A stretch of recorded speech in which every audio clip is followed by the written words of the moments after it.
그걸 우리가 그대로 믿고 받아들이면 됩니다. 그리고 그 예언의 말씀대로 과거의 예언이 그렇게 성취가 되었듯이 여러분 재림과 종말에 관한 예언, 요한계시록 예언도 그렇게 성취될 줄로 믿고 또 성취되는 과정을 우리가 지켜보는 세대예요. 지금 이해가 됩니까? 그래서 성경의 예언서를 연구하면 무서워요.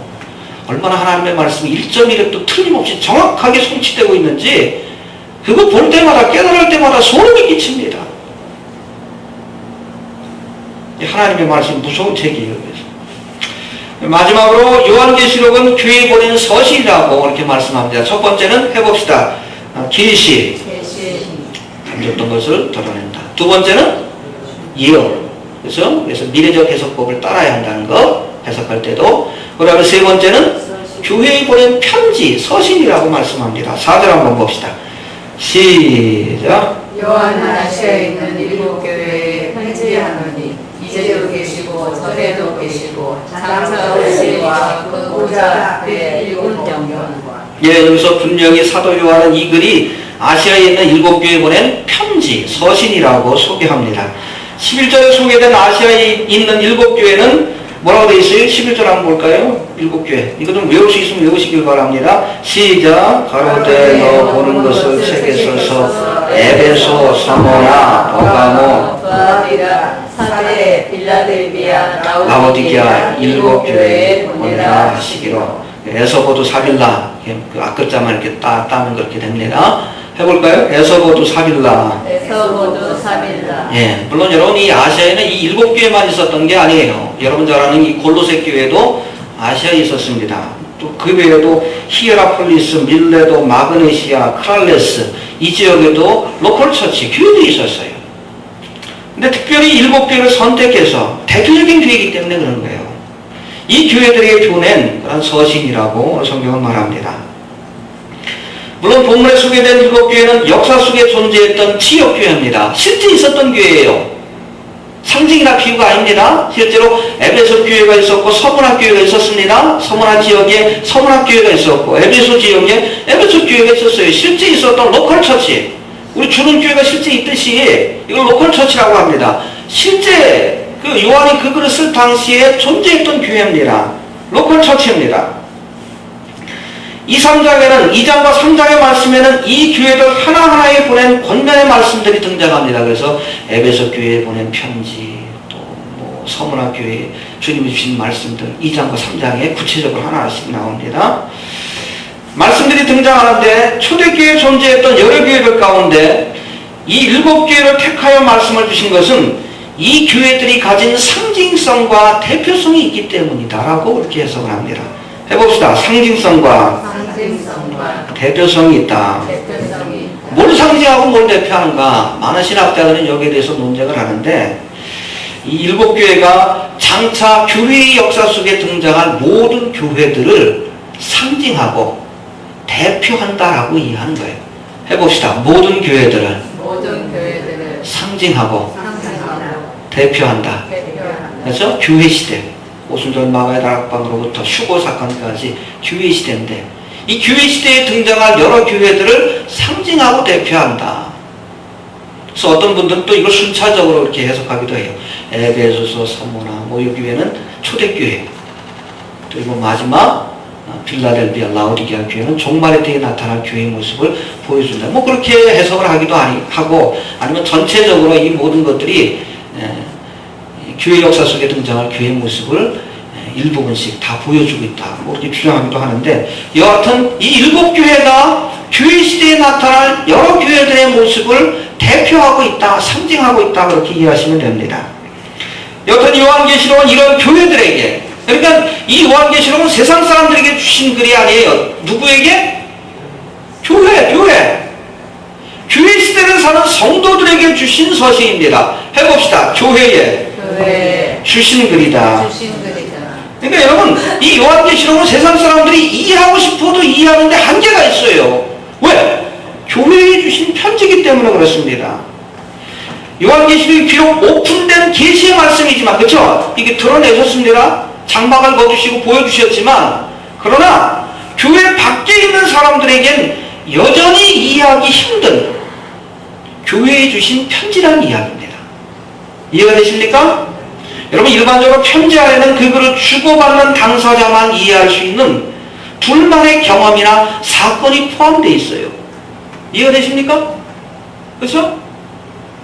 우리가 편지를 쓰고 글을 쓰면 제3자가 보기에는, 이해하기에는 힘든 어떤 경험이나 사건이 거기 포함되어 있습니다. 그러니까 제3자, 교회가 아닌, 하나님의 은혜 가운데 살아가는 성도들이 아닌 예수 그리스도를 모르는 사람들이 보고 이해하는 데는 한계가 있는 거예요. 물론 세상 사람들도 요한계시록을 보고 해석할 수 있지만 저들은 요한계시록의 참된 의미를 이해할 수 없다는 겁니다.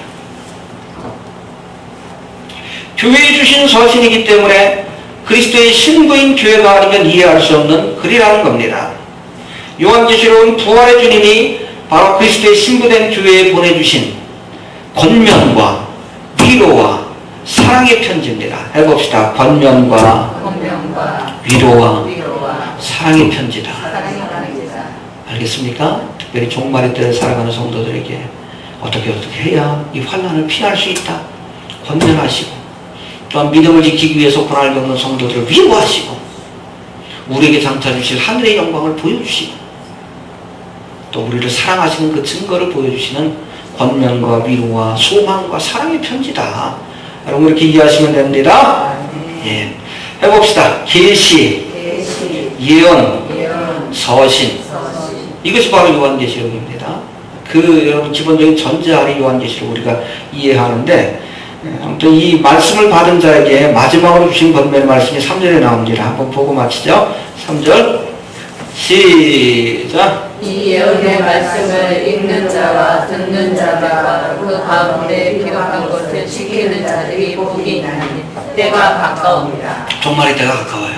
그렇기 때문에 빨리 이 말씀을 읽고 듣고 또 그 말씀대로 실천해야 구원의 자리에 설 수 있습니다.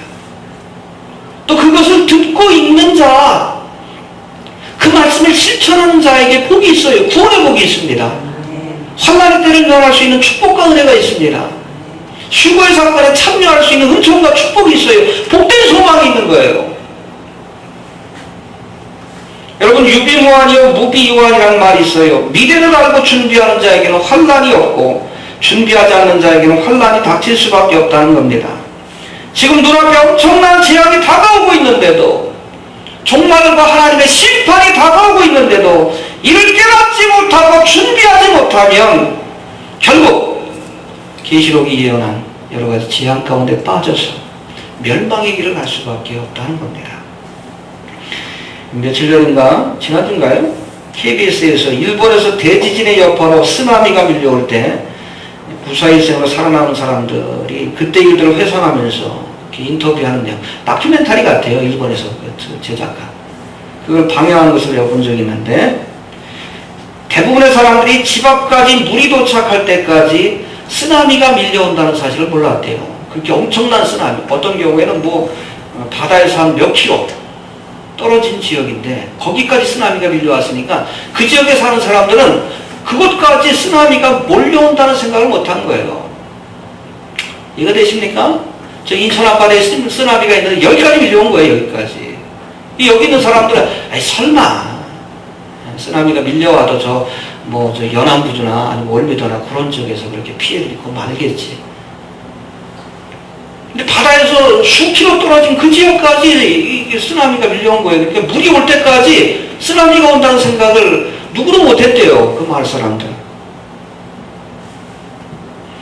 모르고 준비 없이 있다가 엄청난 피해를 입게 됐다는 거예요. 그나마 인터뷰에 응한 사람들은 구사일생으로 생명을 건졌지만, 그렇죠? 어떤 사람들이 이렇게 떠내려가다 갑자기 다리 난간에 걸려가지고 살았대. 다 죽었는데. 어떤 사람은 3층 지붕 위로 올라가가지고 지붕이 떠내려갈 때 이렇게 하다가 구조돼가지고 살았대요. 본인은 살았지만 대부분 그 가족과 친지들이 생명을 잃는 모습을 지켜볼 수밖에 없었다는 거예요. 그래서 그렇게 얘기를 합니다. 거기까지 쓰나미가 온다는 사실을 알았다면, 그렇죠? 그 엄청난 쓰나미가 밀려와서 그곳까지 쓰나미가 온다는 사실을 알았다면, 어떤 경우에는 큰 방파제, 쓰나미에 대비한 방파제가 있었기 때문에 그 마을 사람들은 준비를 안 했대요. 피할 준비를. 왜? 워낙 방파제가 크니까. 근데 그걸 넘어버린 거예요. 그걸 알았다면, 그 엄청난 쓰나미가 온다는 사실을 알았다면 얼마든지 재앙을 피할 수 있었다는 겁니다. 간단해요. 조금 높은 건물에 올라가거나 산 위로 올라가면 되거든요. 언덕으로. 대부분 그렇게 사는 건데. 이게 설마 했던 거예요. 몰랐기 때문에 죽은 겁니다. 해봅시다. 몰라서 생명을 잃은 겁니다. 우리의 생각과는 상관없이 여러분 종말과 심판의 때가 다가오고 있다라고 성경은 말합니다. 또 그 예언이 하나하나씩 실현되고 있는 것을 우리가 지켜보고 있어요. 종말의 때에 전쟁, 지진, 기근, 온역 우리가 다 경험하고 있죠. 요즘 드라우트. 전 세계적인 기근이 식량난이 지금 아주 심각한 문제를 일으킵니다. 중국도 곡창지대인데 거기가 지금 가뭄 때문에 지금 농사를 망쳤대요. 미국은 비가 많이 와서. 호주는 또 메뚜기 때 때문에. 전 세계가 지금 난립니다. 기근, 온역, 천연병, 그렇죠? 유럽을 휩쓸고 있는 슈퍼박테리아. 이미 재난이 시작이 되었어요.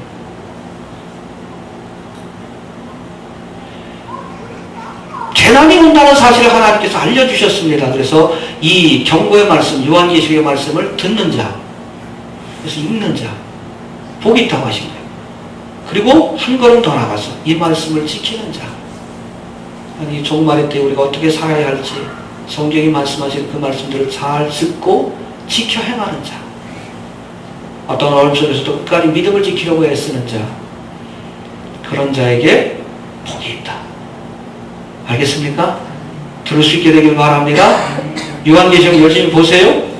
저도 뭐 요한계시록 강의하려고 지금 수십 번씩 지금 듣는 성경으로도 계속 보고 있고 듣고 있고 계속 요한계시록 하는 책들도 좀 살펴보고 있습니다. 열심히 좀 보시길 바랍니다. 들으시길 바랍니다. 또 요한계시록의 경고한 하나님의 말씀을 지켜 행하는 자에게 여러분이 환난의 때를 면케하리라. 해봅시다. 환난의 때를 면케하리라. 알겠습니까? 듣고 믿음으로 준비하는 자들은, 그렇죠? 노아의 때와 롯의 때와 같다고 지난 시간에 말씀했는데, 그렇죠? 믿음을 지키고 시대의 징조를 분별하는 자들은 하나님께서 재앙과 심판이 있기 전에 데려가십니다. 안전한 곳으로 데려가십니다. 할렐루야. 그걸 여러분 휴거의 사건으로 묘사하고 있어요. 신약성경에. 해봅시다. 읽고 듣고 지키는 자가 복이 있다. 예, 또 요한계시록의 말씀은 예언의 말씀이에요. 하나님은 농담을 하지 않습니다. 하나님이 된다고 하면 되어집니다. 심각하게 받아들이고, 이거 상징이나 비유로 해석하면 안 돼요? 앞으로 그것도 뭐 멀잖아요. 지금 뭐 많은 종말을 연구하는 학자들이 지금이 바로 그 세대라고 얘기를 합니다. 아주 그냥 급하게 모든 것들이 그렇게 진행되고 있다고 얘기를 합니다. 열심히 말씀 좀 보고 집에 와서 좀 보세요. 읽고 좀 듣고 여러분 좀 보시고 나면 나중에 요한계시록 해석할 때 좀 이해가 잘 될 거예요. 그리고 지켜 행함으로 구원의 자리에 설 수 있게 되길 바랍니다. 주신 말씀 붙들고 기도.